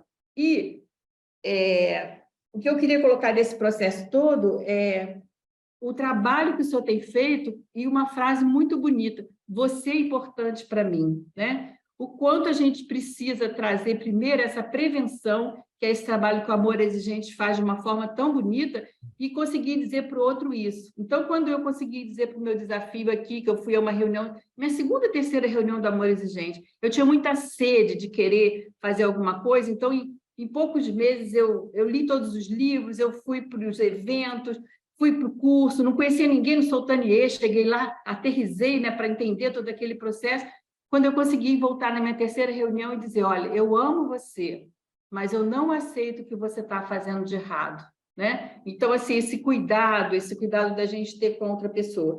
Mas eu fico me perguntando, assim, como que a gente faz isso, né? Se aqui a gente está na mesma cultura, já tem essa dificuldade tão grande, eu fico imaginando a sua luta aí, num lugar de cultura diferente, num lugar como o senhor comentou, que as pessoas, elas têm uma visão de que os Estados Unidos é uma coisa maravilhosa, né? E a gente está vendo aí o seu trabalho, o quanto tem famílias que passam por necessidade, né? Então, a dificuldade, para fechar assim o meu raciocínio, a dificuldade que a gente tem aqui em ter voluntários no grupo, eu fico imaginando a sua luta aí para conseguir fortalecer o grupo, né? Queria que você falasse um pouquinho sobre isso. Aqui, Rosa, há um grande desafio, que é o desafio de trabalhar, né? A pessoa aqui tem dois grandes desafios: trabalhar e a recreação dela. Ainda aqui em Orlando, a gente tem um problema dos parques, do show business que acontece aqui em volta. Então, eu hoje, até no meu sermão de hoje, eu falei, né? Falei, é uma pena, porque as pessoas trocam um momento de intimidade com Deus para ir num parque. E eu não consigo entender isso. Não é porque eu sou pastor, a minha vida inteira foi assim. Eu sempre servi a Deus e eu faço isso porque eu amo a Deus. Porque eu gosto, eu curto Deus. Né? Eu fui pastor de jovens muito tempo e eu um dia ganhei um senhor na minha igreja, porque eu falei para ele assim, eu estava fazendo uma oração e eu falei, cara, Deus, falei, cara, você é incrível, você é fantástico por me amar. E esse cara ficou revoltado comigo. Quando acabou o culto, ele veio, colocou a mão na minha cara e falou assim, você é desrespeitoso. Eu falei, por quê? Ele falou, você chamou Deus de cara hoje. Eu falei, bicho, desculpa, meu, foi sem querer, foi meu jeito de falar. E aí, quando ele foi embora, quando ele foi embora, ele falou que ele entrou dentro do carro, começou a orar sozinho, e ele parou o carro na minha porta. Ele está na minha igreja hoje, ele chama Clécio. Parou o carro aqui na minha porta, desceu e falou assim, pastor, eu vim te pedir desculpa. Eu falei, você veio me pedir desculpa? Eu que tenho que pedir desculpa. Você saiu escandalizado do culto lá e falou, não, pastor. Falei para Deus que eu quero orar que nem você. Você tem intimidade com Deus para chamar Deus de cara, eu não tenho. Eu falei, eu queria ter essa intimidade de quando eu conversasse com Deus, eu falasse do meu jeito, como você ora. E eu falei para ele, obrigado, tal, mas me desculpa, não podia ter escandalizado você. E é um barato, esse cara está comigo até hoje. Mas aqui é esse desafio. As pessoas trabalham e as pessoas vão para o parque. As pessoas querem o lazer, querem o resultado imediato. E então você conseguir... por isso que quem já passou por esse problema, por essa dificuldade, e conhece o tamanho do desafio que é vencê-la, é mais fácil você trazer uma pessoa dessa, que nem o Renato, para me ajudar, do que uma pessoa que nunca viveu nada. Porque, na verdade, essas pessoas até, elas, às vezes, nem acreditam que a maconha faz tanto mal. Esse é o grande problema, porque a pessoa vem conversar com você e o problema não está na casa dela, ou às vezes está na casa do irmão que tem um sobrinho que fuma um baseado de vez em quando com os amigos. E eu falo para eles o seguinte, o que você não entende é que o de vez em quando vai se tornar mais em quando, e mais, e mais, e mais, e tem uma hora que o baseado não vai ser mais o suficiente e vai mudar. E aí eles falam assim, mas e se a pessoa nunca sair do baseado? Eu falei, tá ruim do mesmo jeito, porque vai queimar neurônio, vai ficar gaga mais rápido, vai prejudicar a vida de tantas formas, que o grande problema aqui, Rosa, é que aqui, como eu falei, essa é uma terra que o que você planta, você colhe. Aqui, diferente do Brasil, aqui o cara vai trabalhar e o resultado para ele, financeiro, econômico, aparece. Essa terra, ela devolve o seu empenho. Sonho, na verdade, ele se concretiza, né? Não fica aquela coisa que se concretiza muito mais perto, né? Não é aquela coisa que, quando eu me aposentar, eu vou ter a minha casa, né? Aqui, aquele sonho de prosperidade, de ficar rico e milionário, já passou. Hoje ninguém pensa assim mais. Mas de viver bem, e ainda consegue viver bem. Essa terra ainda... ela fornece. Mas é que o grande problema é que as pessoas não entendem, que às vezes as pessoas estão no Brasil e olham para quem mora nos Estados Unidos, ou para quem mora na Europa, ou quem mora para o Canadá, ou quem mora no Japão, sei lá onde, e falam assim, poxa, a vida lá é muito mais fácil, lá é muito melhor, lá o governo é mais justo. As pessoas precisam entender uma coisa, o nosso problema hoje não é territorial. O nosso problema é de uma geração. É uma geração que tem aceitado desvio de condutas e desvio. Quando a gente fala da bebida, esse país aqui já teve a proibição da bebida. E eles ainda hoje são muito rigorosos com a bebida. São rigorosos. O que aconteceu com você? Um dia, eu estava com a minha esposa e eu gosto muito de fazer uma carne de panela com cerveja preta. Miguel sabe disso, eu bebo muito, muito, muito pouco mesmo assim. Eu não tenho o hábito de beber nada. Às vezes um vinho com um amigo, mas não tenho o hábito disso, não é meu isso. Mas eu compro uma cerveja preta para fazer na carne de panela. E eu fui pagar a cerveja, quem estava na fila era a minha esposa. E a minha esposa não aparenta ter menos de 21 anos. Apesar de que ela está bem mais nova que eu tenho mais bom gosto do que ela. Então Mas quando chegou, a moça pediu a drive license dela, a identificação, e a Bia falou, eu não trouxe. Falou para ela. Aí eu falei, não tem problema, quem está comprando sou eu. Aí a moça virou e falou, não, vocês não vão comprar mais hoje. Eu falei, então não tem problema, Bia, fecha essa compra, eu vou entrar no supermercado e eu vou comprar. Ela passou um rádio para o segurança, e falou, tem um senhor assim, assim, assim, que ele quer comprar e ele não vai comprar, porque ele está com uma pessoa sem documento. Eu falei, não precisa disso não, é só você me falar que eu não vou comprar. Pronto, eu volto amanhã, volto depois. Não tem problema, isso aqui não é urgente para mim. A mulher ficou brava comigo. Então, eles têm realmente um rigor. Acontece, Rosa, que infelizmente o lobby, vocês sabem disso melhor do que eu, o lobby da maconha hoje, da droga hoje, ele está entrando na cabeça das pessoas. E não é do americano, isso não é um problema dos Estados Unidos, mas é um problema do Canadá, e eles vêm com um disfarce, né? Eles vêm escondidos sobre a droga recreativa, medicinal. Aqui, por exemplo, na Flórida, a droga recreativa e medicinal é aprovada. Você precisa ir num médico, pegar um atestadozinho lá, vai pegar mas todo mundo pega, e é a coisa mais simples do mundo. Mais simples do mundo. Então, o que a sociedade precisa entender da gente é que a gente não está... A nossa guerra não é contra o traficante mais. Não precisa mais da guerra contra o traficante. Nesse sentido, né? Nesse sentido.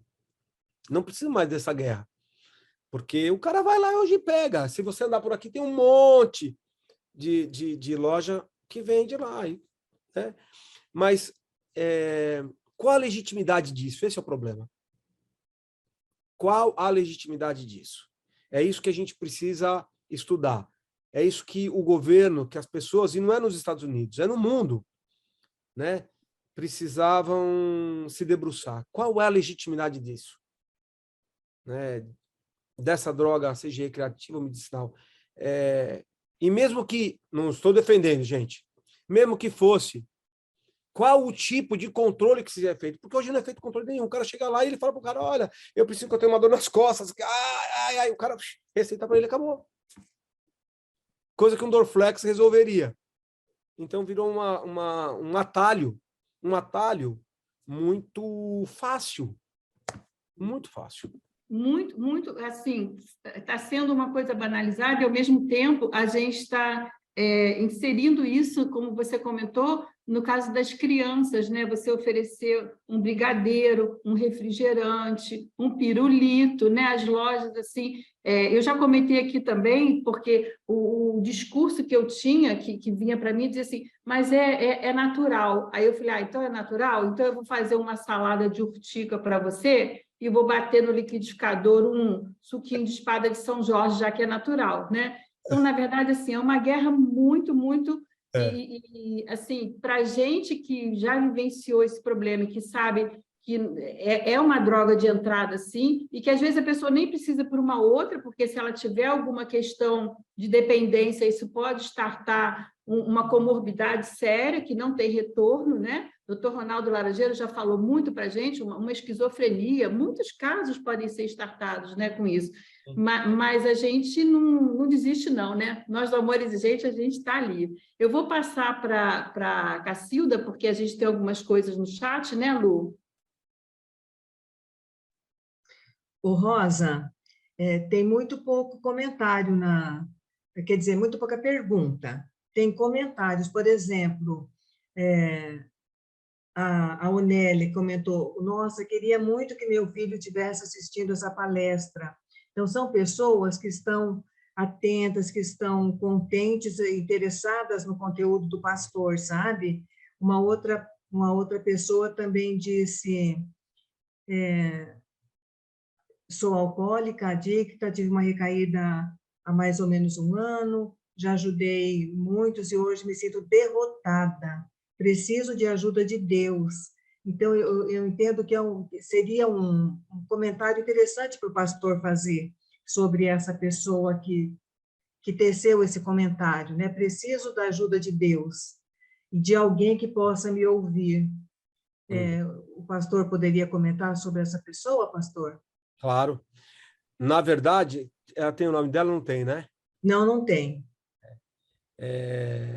Se ela está nos ouvindo ainda, o que eu posso falar para ela é que todos nós precisamos de Deus. Uhum. Eu preciso de Deus tanto quanto ela, né?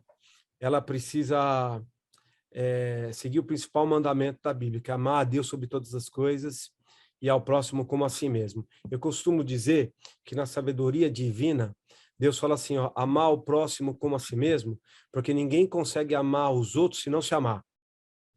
Se não se amar. E entender o quanto a droga faz mal, quanto o álcool faz mal, e o quanto tudo isso atrapalha a vida dela, é uma consciência dela. Deus está pronto. O tema do meu sermão de hoje foi Deus não desiste de você. Preguei hoje de manhã isso, né? A passagem que eu usei foi quando o anjo fala com as 3 mulheres, quando Jesus ressuscitou, ele fala assim, ó, vai lá, avisa os meus discípulos e a Pedro, que eu estou indo diante deles para Galileia. Porque Deus não desistiu de Pedro. Pedro tinha negado Jesus, estava triste, abatido, provavelmente tinha passado uma das piores noites da vida dele, não dormido, deve ter chorado muito, deve ter muita angústia, muita decepção consigo mesmo. Estava destruído aquele homem naquele momento. Mas Cristo Jesus manda um recado para ele, eu não desisto de você. Pontuou o nome dele, Pedro, vá lá para Galileia, porque eu vou me encontrar com você lá. E o que eu falo para essa pessoa é a mesma coisa. Deus a ama profundamente. Deus se importa com ela profundamente. Ela é muito importante para Deus. Se ela desejar, vocês podem colocar o meu telefone aqui. É que o meu eu não sei de onde ela é, mas o máximo que eu consigo fazer é uma oração por ela e fazer um acompanhamento por ela pelo WhatsApp, né, por vídeo, mas a gente está à disposição, independente de onde ela me falar, onde ela está, a gente pode tentar encaminhar para alguém no Brasil poder atendê-la. Mas o que ela não pode deixar de acreditar é que Deus a ama de maneira tão profunda que tem um plano perfeito para a vida dela. Eu falo isso, quando eu falo nós, eu me incluo nisso. Se ela estiver nos escutando, eu me incluo nisso. A gente faz uma força danada de vez em quando para atrapalhar Deus. Para frustrar os planos de Deus. A gente trabalha contra ele. Mas Deus não desiste de nós. Deus não se cansa de nós. Deus continua interessado em nós. Deus continua trabalhando para a nossa restauração. E Deus a ama profundamente. Profundamente, eu não tenho dúvida sobre isso. E se ela aceitar isso, entender isso, a vida dela tem uma grande chance de ser restaurada, de ser reformada por esse amor. Então, se ela nos der o telefone dela, ou ela pegar o meu telefone, eu vou ter o maior prazer de orar com ela, de acompanhar a vida dela, e eu tenho certeza que Deus vai fazer uma obra grande na vida dela. É só ela ter essa disposição e entender o quanto Deus a ama. Pedro, depois disso, se torna o grande líder da igreja. O líder daquele colegiado apostólico é Pedro, o homem que negou, o homem que frustrou, o homem que puxou a espada, o homem que só pisou na bola. Mas a hora que ele entendeu o quanto Deus, o quanto Cristo Jesus se preocupava por ele, a vida dele mudou. O pastor, ela está com a mãozinha levantada, acho que ela está aí. Tem 2 pessoas com a mãozinha levantada, né? Só Ela é que um iPhone, lembrando, Luciana. né?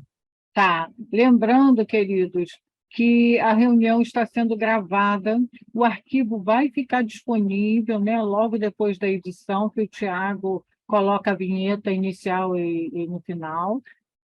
O arquivo fica disponível no site da FEAE, da Federação, e também no YouTube. Então, quem está participando da reunião tem acesso, mas também quem não está participando vai ter acesso. E um familiar, um amigo também vai ter acesso. Então, e a gente vai trazer aqui nome do desafio, ou seu nome, ou particularidades, né, da sua família, tem que ter cuidado, né? Porque a gente não tem como editar e tirar a fala da pessoa, tá bom? Eu Então, posso vou colocar no liberar chat aqui o meu telefone? Eu posso colocar no chat aqui o meu telefone? Sim. no chat, sim, pode.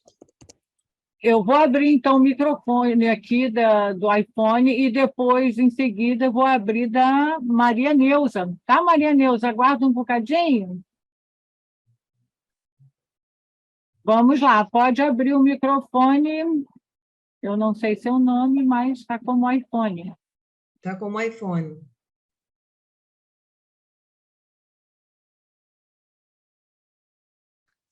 Abriu. Já abriu. Oi, pastor. Meu nome é Gisele. Eu coloquei aí no site. E não coloquei o vídeo, nada, porque eu não estou muito bem. Mas eu coloquei meu telefone e eu preciso muito de ajuda. Amém. Gisele, eu coloquei meu telefone aí, tá no chat, você pode anotar e me chamar. É um número meio estranho, porque é aqui dos Estados Unidos, mas no WhatsApp você não vai pagar nada. Deixa eu falar para você uma coisa, Gisele. Deus te ama profundamente, profundamente. Mais do que qualquer pessoa já te amou e vai te amar. A Bíblia diz que ele entregou o que ele tinha de mais precioso, o seu filho. Porque Deus amou o mundo de tal maneira que deu seu filho unigênito para que todo aquele que nele crê não pereça, mas tenha a vida eterna. João 3,16.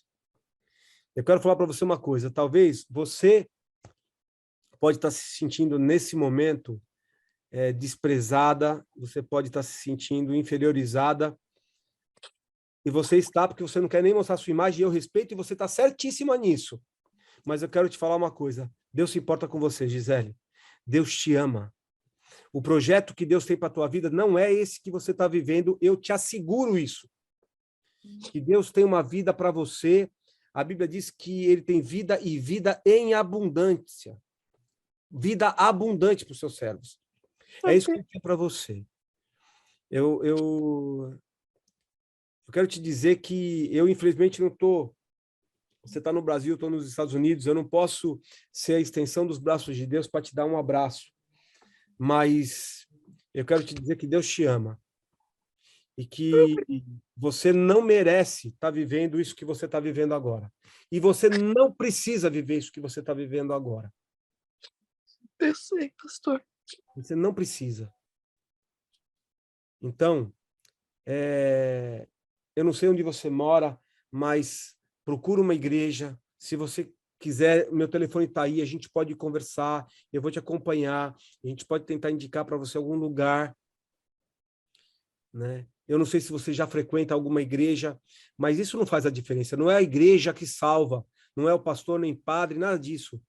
Mas é o amor de Cristo Jesus que está disponível para você agora. Agora. Amém. Agora eu vou salvar o número. Pode salvar. Eu fui 12 anos limpa, né? Como eu coloquei lá. Uhum. E eu tive essa recaída, né? Começou com uma pessoa que eu conheci, né? Uhum. Comecei a beber, achei que podia beber socialmente, né? Aquela mentira, né? Que a gente conta pra gente, né? E voltei a beber, né? Não tô usando droga, graças a Deus, né? Porque aí ia ser meu fim mesmo.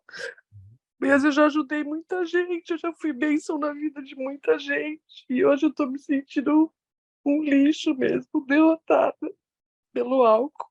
Uhum. Mas eu tenho uma boa notícia para te dar, Gisele. Você mesmo falou, você já venceu o álcool por 12 anos. E desculpa a minha ousadia, mas eu vou declarar e profetizar na tua vida que você vai voltar a vencer ele pro resto da sua vida. Amém. Amém. Eu creio, pastor. Se você já foi bênção na vida de alguém, você vai voltar a ser. E eu quero te dizer uma coisa, eu quero declarar que isso que você está passando vai se tornar um testemunho poderoso na sua vida e de outras pessoas. Amém. Você uma hora vai contar, eu venci. Amém. Eu sou mais do que vencedora em Cristo Jesus, porque Ele me ama, porque o projeto que Ele tinha para minha vida não era aquele. Verdade. Porque o sonho que Ele tem para minha vida não é esse. Desculpa eu interromper, pastor. A gente vai ficando... Olha, a domingueira é tão boa que a gente não vê o tempo passar, mas ele está passando. Eu queria dizer para a Gisele também que o primeiro passo dela já foi dado, né? Ela está aqui hoje com a gente. Eu não sei qual é a cidade da Gisele, mas, assim, se sinta acolhida, procure um grupo de amor exigente, siga... Olha, o pastor está abrindo os braços também, né, para você, né? Sinta-se acolhida por todos nós. Às quartas-feiras nós temos as reuniões de sobriedade, então é importante que você participe também. E, assim, você já tem a consciência do que é bom e do que é ruim para você. Eu estou falando do outro lado, né, como familiar, né? Então, quando a gente já tem a consciência, quando a gente já aceita aquilo, que a gente sabe o que é certo para a gente e o que é errado, a gente já deu o primeiro passo para alguma coisa. E o amor Sim, exigente ó, eu sou alcoólica, adicta, né? E sou amor exigente, porque o meu filho usa droga, meu pai é alcoólico, o meu irmão é alcoólico. Então, eu tenho a base de todos os programas, né? E é isso que hoje me gera uma ira, uma inconformação de eu estar passando isso de novo, entende? Por isso que eu me rendi, eu falei, eu não quero mais isso para minha vida, porque isso me humilha, né? A doença do alcoolismo, da adicção, ela antes de te matar, ela te humilha, né? Então, o que eu queria complementar, assim, para o pastor depois fechar, a gente ouvir a Maria Neuza também, é que, assim, o amor exigente, né, nesses 4 pilares, um dos pilares é a espiritualidade. Então, como o pastor falou, assim, procurar se fortalecer dentro da sua espiritualidade, né, porque é uma base para a gente se reerguer, né? Então, não se sinta, assim, como uma pessoa ruim, sinta-se como uma pessoa, assim, que levou um tombo e que agora está querendo levantar e caminhar, né? E a gente está aqui, se a gente pudesse, a gente te daria um abraço. Como a gente está de forma virtual, sinta-se abraçada virtualmente, né, pastor? Muito obrigada. Gisele, a única coisa derrotada aqui, a partir de hoje, em nome de Jesus, vai ser o álcool na tua vida. Amém. Amém. Amém. Bom, então, como a Rosa falou, procura um grupo para te ajudar. Procura o amor exigente na sua cidade, procura uma igreja. Você falou da sua família. A sua família vai olhar para você como uma referência e você vai ser instrumento de Deus para que a sua família seja restaurada em nome de Jesus. Tá? Amém. Pastor, meu telefone está aí, Gisele. Pode pegar meu telefone. Tá bom, eu vou salvar, pastor. Tá bom? Eu quero sim. Obrigada, viu? Deus te abençoe. Abençoe. Vamos lá, então. Maria Neuza, pode abrir seu microfone, querida.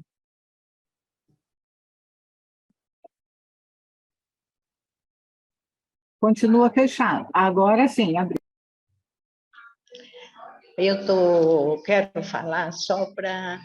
Em primeiro lugar, eu moro em São Paulo, meu nome é Neuza, mas é só para agradecer essa federação, essa família Amor Exigente, que ajuda muito.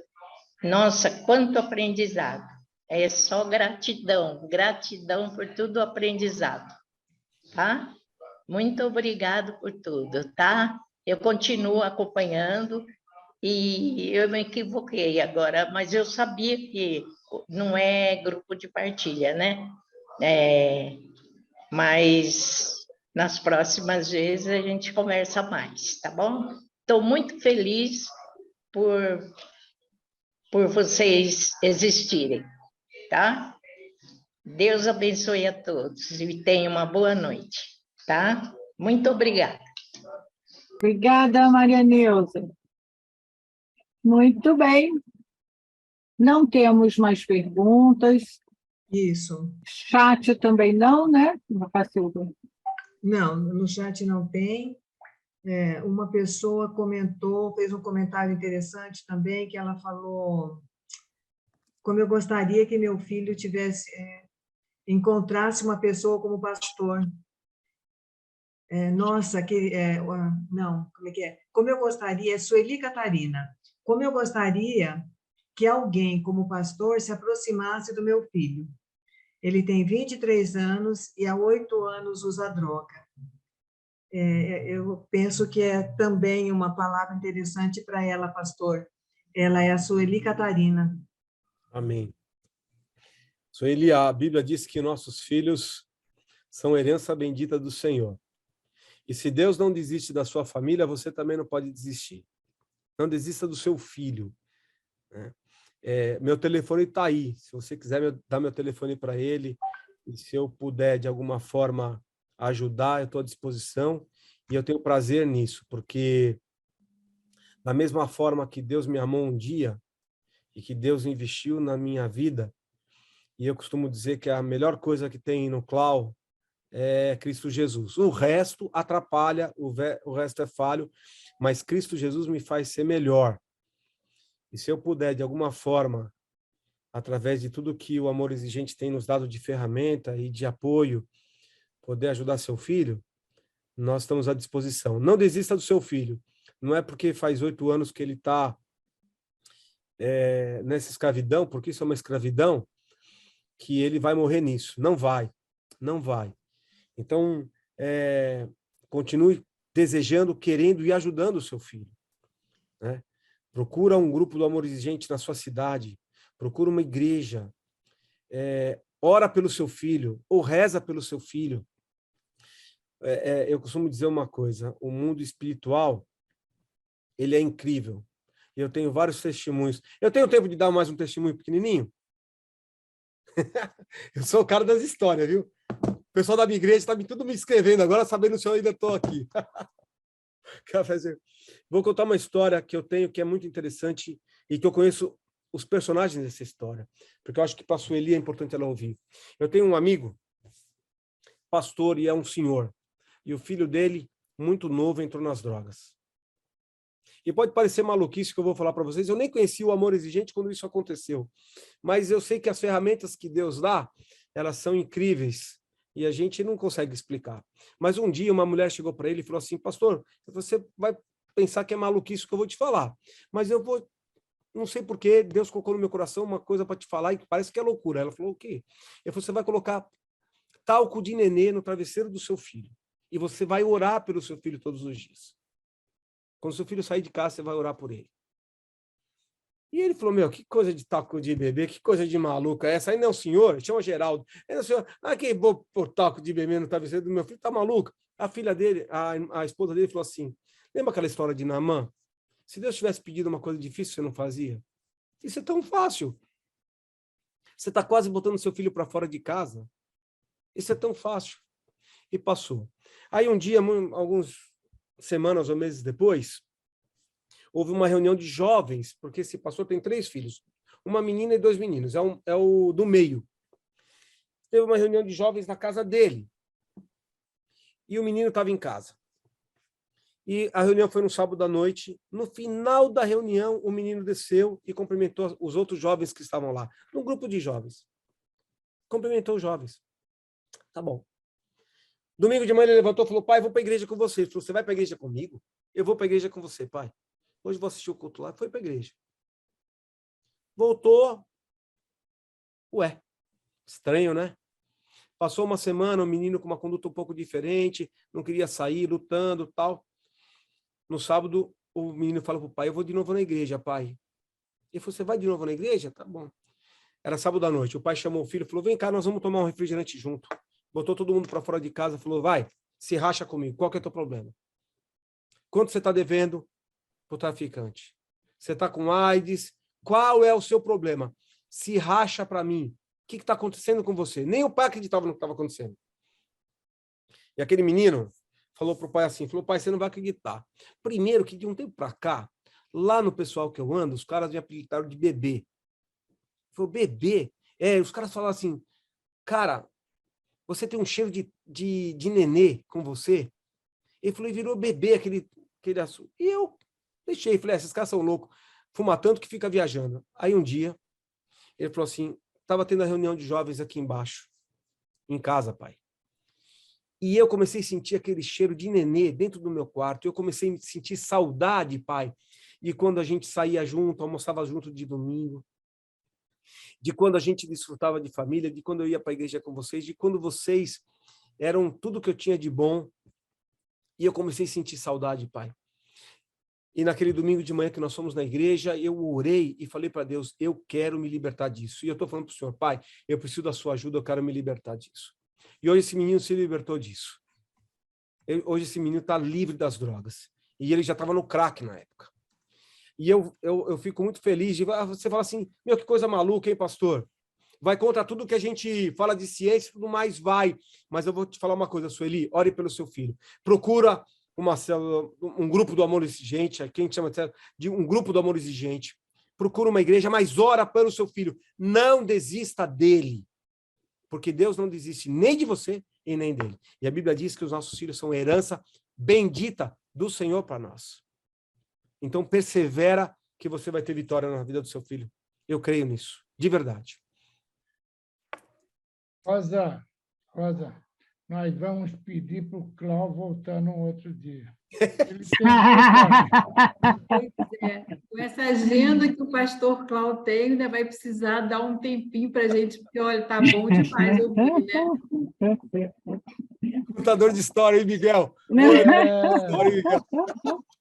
Mas é isso que nós precisamos. Muito obrigado, viu, Cláudio? Que Deus te abençoe grandemente, você, esposo, os filhos, viu? Amém, Miguel. E conte sempre conosco. Estamos sempre à disposição. E Que vocês Deus te comigo. abençoe. Deus abençoe, Miguel. Obrigado, viu?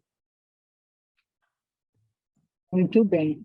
Pastor, no final do ano, ou no início do ano que vem, aliás, a gente vai fazer a retrospectiva de alguns momentos da nossa domingueira durante o ano de 2023. E, para isso, se você fosse contar para alguém que não está presente aqui nesse encontro da domingueira, em 1 minuto, como foi a sua palestra, o que você diria para essa pessoa? Em primeiro lugar, ter a oportunidade de relembrar tantas histórias. Está aberto, meu? Ter a oportunidade de relembrar tantas histórias boas me enche de esperança. Eu me lembrar do Douglas, desse menino que eu contei para vocês agora do tal, que eu chamo de bebê. Eu me lembrar de tantas histórias boas me faz acreditar que 2023, 2024, 2026 vão ser melhores do que foi 2022, 2021, 2020. Por mais que tentem nos destruir, nos vencer, né? A Bíblia diz que maior é aquele que está em nós do que aquele que está no mundo. E eu acredito ainda que essa batalha... Ainda não, eu acredito que essa batalha não está perdida. Eles estão perdidos. Eles só não sabem quando, né? Então, eu tenho a oportunidade de estar com vocês agora e falar com a Gisele, com a Neuza, com a Sueli, com todos vocês, me enche de fé e de esperança de um amanhã melhor. E eu tenho certeza que dia 31 de dezembro de 2023, nós vamos olhar para 23 e nós vamos falar 2023 foi melhor do que 2022. Eu tenho certeza disso. Maior aquele que está em nós do que aquele que no mundo está. Eles já perderam, eles só não sabem disso. Eles têm uma batalha perdida, nós não. Gratidão, pastor, pelas palavras de esperança, né? Trouxe muita luz para muitos que estão aqui conosco hoje. Não sei se Rosa quer falar alguma coisa ainda antes da gente encerrar. Então, eu acabei de ter a confirmação aqui da doutora Sandra Silva Marques, e ela vai estar com a gente, então, no dia 12 de março, e vai trazer o assunto cigarro eletrônico, tabagismo, coisas que parecem também, né, que estão liberadas, o cigarro liberado, né, como se fosse uma coisa muito tranquila, né? E ela vai falar, então, sobre esse assunto para a gente. Vamos estar divulgando para vocês aí, e aí a gente vai se rever, então, dia 12 de março. Pastor, gratidão pelas suas palavras, gratidão por estar aqui com a gente. A gente sabe como você... Eu não vou falar você, porque você é mais novo do que eu. Como você é ocupado, né? Arrumou esse tempo para a gente. Gratidão ao Miguel. Gente, não tem hora para eu falar com o Miguel, ele me responde sempre de imediato. Eu não sei se o Miguel dorme, não. Eu não sei se a Regina... Aí eu falo, um abraço para você, um abraço para a Regina. Eu falo, gente, como é que a Regina consegue dividir tanto o Miguel com a gente no Amor Exigente, né? Mas não tem jeito, o Miguel está no nosso coração, é uma pessoa que está sempre disponível, muito batalhadora, né? E a gente é muito grata por ele ter aberto esse caminho, pastor, para você estar aqui com a gente hoje. As suas palavras, pode ter certeza que elas vão estar mudando a vida de muitas pessoas. As que estão aqui hoje e as que vão depois poder ouvir a gravação do nosso encontro, né? Lu, então agora é com você.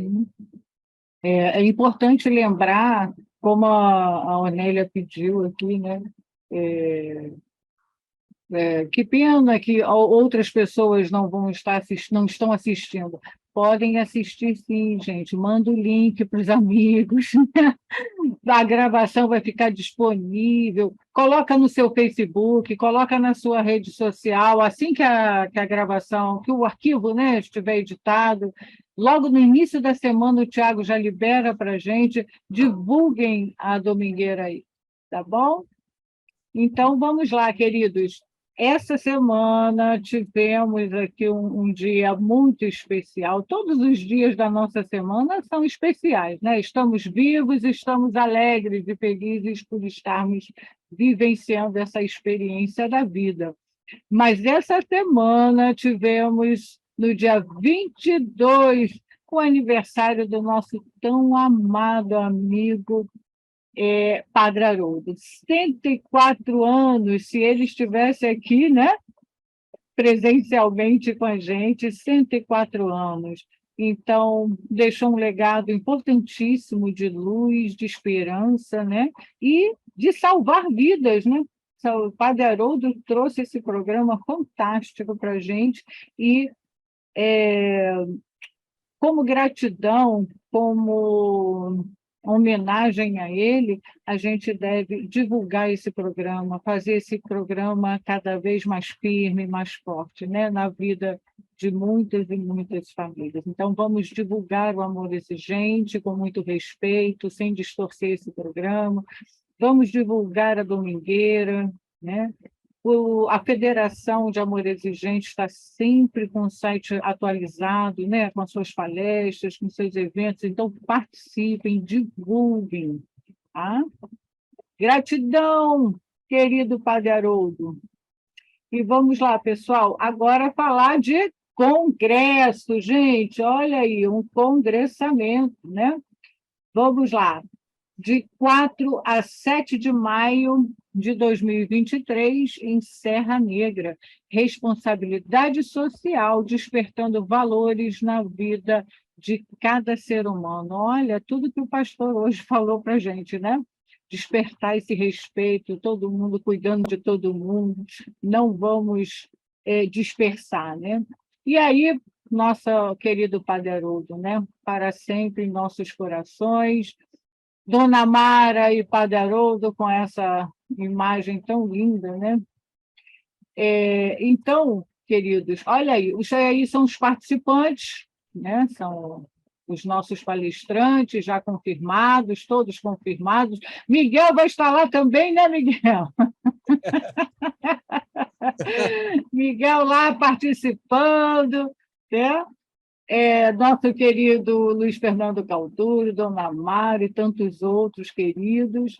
Então, gente, olha que lugar maravilhoso. Vai ser fantástico esse congresso.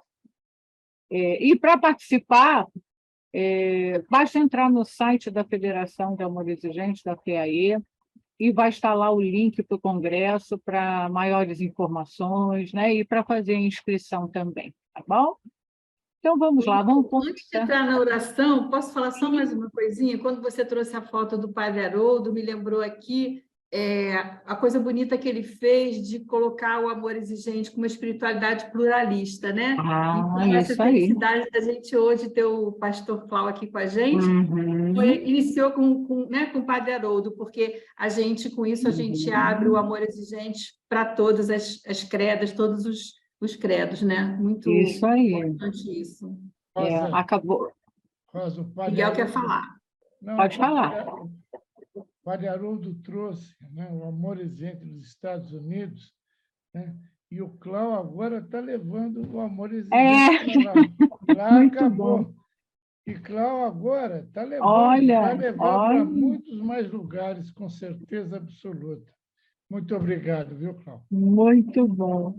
Vamos pedir, então, ao pastor para fazer a oração final para encerrarmos o encontro de hoje. Pastor, com a palavra e a oração da serenidade. Eu seguro minha mão na sua, uno meu coração ao seu, para que juntos possamos fazer aquilo que sozinho eu não consigo. Concedei-me, Senhor, a serenidade necessária para aceitar as coisas que não posso modificar. Coragem para modificar aquelas que posso e sabedoria para distinguir umas das outras. Força, fé e alegria.